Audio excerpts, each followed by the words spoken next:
समृद्धी ग्रामविकास अभियानाअंतर्गत एक महत्त्वपूर्ण आणि उत्स्फूर्त असा प्रतिसाद पाहायला मिळालेला असून कासेगावमध्ये विद्यार्थिनींना क्रीडा साहित्याचं मोठ्या प्रमाणामध्ये वितरण करण्यात आलंय। दक्षिण सोलापूर तालुक्यातील कासेगाव येथील बॅरिस्टर बाबासाहेब भोसले प्रशालेत प्रिसिजन फाउंडेशन आणि सेवावर्धिनी संस्थेच्या संयुक्त विद्यमाने समृद्धी ग्रामविकास अभियानांतर्गत किशोरवयीन विद्यार्थिनींसाठी क्रीडा साहित्य वितरणाचा उपक्रम उत्साहात पार पडला। ग्रामीण भागातील मुलींमध्ये क्रीडाविषयक आवड निर्माण करून त्यांना शारीरिक व मानसिकदृष्ट्या सक्षम बनवणे हा या उपक्रमामागील मुख्य उद्देश आहे। कार्यक्रमाची सुरुवात क्रांतिज्योती सावित्रीमाई फुले यांच्या प्रतिमा पूजनाने करण्यात आली।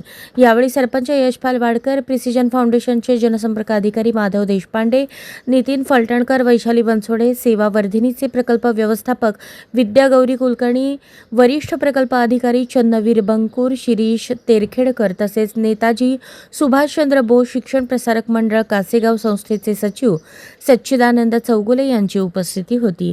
कार्यक्रमाची प्रस्तावना रेश्मा कदम यांनी केली। माधव देशपांडे यांनी आपल्या मनोगतात खेळाचे महत्त्व स्पष्ट करताना सांगितले की खेळामुळे शारीरिक तंदुरुस्तीबरोबरच संघभावना, नेतृत्व गुण आणि आत्मविश्वास वाढतो। अध्यक्ष भाषणात सरपंच यशपाल वाडकर यांनी प्रिसिजन फाउंडेशन व सेवावर्धिनी संस्थेचे आभार मानले। या क्रीडा साहित्यामुळे गावातील मुलींना मोठे प्रोत्साहन मिळेल आणि त्या क्रीडा क्षेत्रात प्रगती करून आपल्या गावाचे नाव उज्ज्वल करतील असा विश्वास त्यांनी व्यक्त केला। कार्यक्रमादरम्यान विद्यार्थिनींसाठी प्रश्नमंजुषा स्पर्धेचेही आयोजन करण्यात आले होते।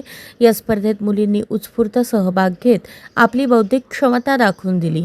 यावेळी प्रकल्प समन्वयक प्रदीप माने, संस्थेचे विश्वस्त अमोल चौगुले, कोळी सर, क्रीडा शिक्षक जाधव राऊत, संतोष चौगुले, मते madam, Ashte madam, Chougule madam तसेच शाळेतील शिक्षक वर्ग व मोठ्या संख्येने विद्यार्थिनी उपस्थित होत्या। कार्यक्रमाच्या शेवटी सच्चिदानंद चौगुले यांनी आभार मानले।